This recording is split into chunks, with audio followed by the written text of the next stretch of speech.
The Reading Lantern presents Blue Beard by Charles Perrault. Once upon a time, there was a man who owned splendid town and country houses, gold and silver plate, tapestries and coaches gilt all over. But the poor fellow had a blue beard, and this made him so ugly and frightful that there was not a woman or girl who did not run away at sight of him. Amongst his neighbors was a lady of high degree who had 2 surpassingly beautiful daughters. He asked for the hand of one of these in marriage, leaving it to their mother to choose which should be bestowed upon him. Both girls, however, raised objections, and his offer was bandied from one to the other, neither being able to bring herself to accept a man with a blue beard. Another reason for their distaste was the fact that he had already married several wives, and no one knew what had become of them. In order that they might become better acquainted, Blue Beard invited the 2 girls, with their mother and 3 or 4 of their best friends, to meet a party of young men from the neighborhood at one of his country houses. Here they spent 8 whole days, and throughout their stay there was a constant round of picnics, hunting and fishing expeditions, dances, dinners, and luncheons, and they never slept at all, through spending all the night in playing merry pranks upon each other. In short, everything went so gaily that the younger daughter began to think the master of the house had not so very blue a beard after all, and that he was an exceedingly agreeable man. As soon as the party returned to town, their marriage took place. At the end of a month, Blue Beard informed his wife that important business obliged him to make a journey into a distant part of the country, which would occupy at least 6 weeks. He begged her to amuse herself well during his absence, and suggested that she should invite some of her friends and take them, if she liked, to the country. He was particularly anxious that she should enjoy herself thoroughly. "Here," he said, "are the keys of the 2 large storerooms, and here is the one that locks up the gold and silver plate which is not in everyday use. This key belongs to the strong boxes where my gold and silver is kept, this to the caskets containing my jewels, while here you have the master key which gives admittance to all the apartments. As regards this little key, it is the key of the small room at the end of the long passage on the lower floor. You may open everything, you may go everywhere, but I forbid you to enter this little room. And I forbid you so seriously that if you were indeed to open the door, I should be so angry that I might do anything." She promised to follow out these instructions exactly, and after embracing her, Blue Beard steps into his coach and is off upon his journey. Her neighbors and friends did not wait to be invited before coming to call upon the young bride. So great was their eagerness to see the splendors of her house. They had not dared to venture while her husband was there, for his blue beard frightened them. But in less than no time there they were, running in and out of the rooms, the closets, and the wardrobes, each of which was finer than the last. Presently they went upstairs to the storerooms, and there they could not admire enough the profusion and magnificence of the tapestries, beds, sofas, cabinets, tables, and stands.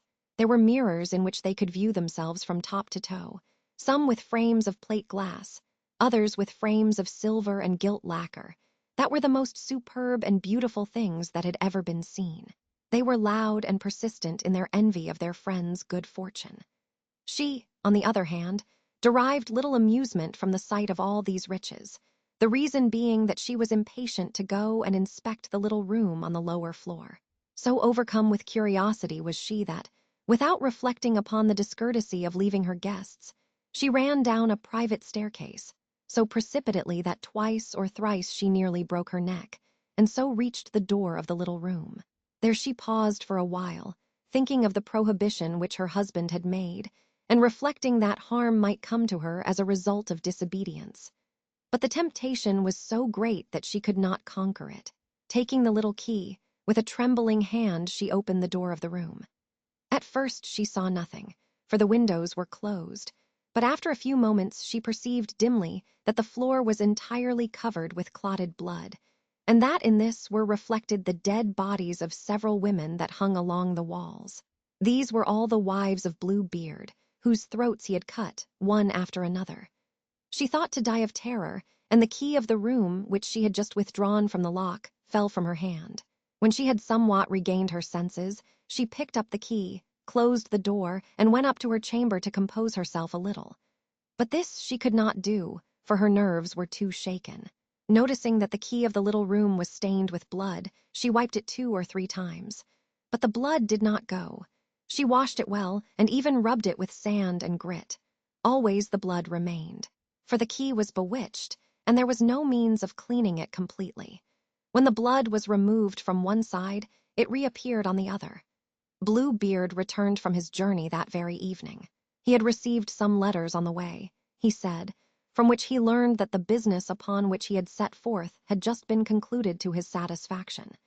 His wife did everything she could to make it appear that she was delighted by his speedy return. On the morrow he demanded the keys. She gave them to him, but with so trembling a hand that he guessed at once what had happened. "How comes it," he said to her, "that the key of the little room is not with the others?" "I must have left it upstairs upon my table," she said. "Do not fail to bring it to me presently," said Bluebeard. After several delays, the key had to be brought. Bluebeard examined it and addressed his wife. "Why is there blood on this key?" "I do not know at all," replied the poor woman, paler than death. "You do not know at all?" exclaimed Bluebeard. "I know well enough. You wanted to enter the little room. Well, madam, enter it you shall go and take your place among the ladies you have seen there." She threw herself at her husband's feet, asking his pardon with tears, and with all the signs of a true repentance for her disobedience. She would have softened a rock in her beauty and distress, but Bluebeard had a heart harder than any stone. "You must die, madam," he said, "and at once."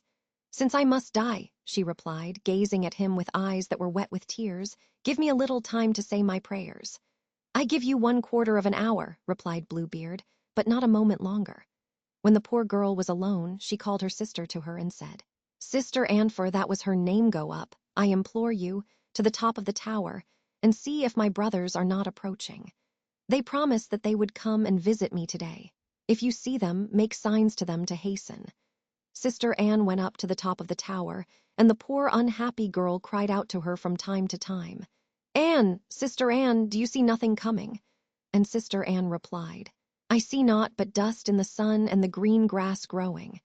Presently Bluebeard, grasping a great cutlass, cried out at the top of his voice, "Come down quickly, or I shall come upstairs myself." "Oh, please, one moment more," called out his wife. And at the same moment she cried in a whisper, "Anne, Sister Anne, do you see nothing coming?" "I see naught but dust in the sun and the green grass growing." "Come down at once, I say," shouted Bluebeard, "or I will come upstairs myself." "I am coming," replied his wife. Then she called, "Anne, Sister Anne, do you see nothing coming?" "I see," replied Sister Anne, "a great cloud of dust which comes this way. Is it my brothers?" "Alas, sister, no. It is but a flock of sheep." "Do you refuse to come down?" roared Bluebeard. "One little moment more," exclaimed his wife. Once more she cried, "Anne, Sister Anne, do you see nothing coming?" "I see," replied her sister, "2 horsemen who come this way, but they are as yet a long way off." "Heaven be praised," she exclaimed a moment later. "They are my brothers. I am signaling to them all I can to hasten." Bluebeard let forth so mighty a shout that the whole house shook. The poor wife went down and cast herself at his feet, all disheveled and in tears. "That avails you nothing," said Bluebeard. "You must die." Seizing her by the hair with one hand, and with the other brandishing the cutlass aloft, he made as if to cut off her head. The poor woman, turning towards him and fixing a dying gaze upon him, begged for a brief moment in which to collect her thoughts. "No, no," he cried. "Commend your soul to heaven."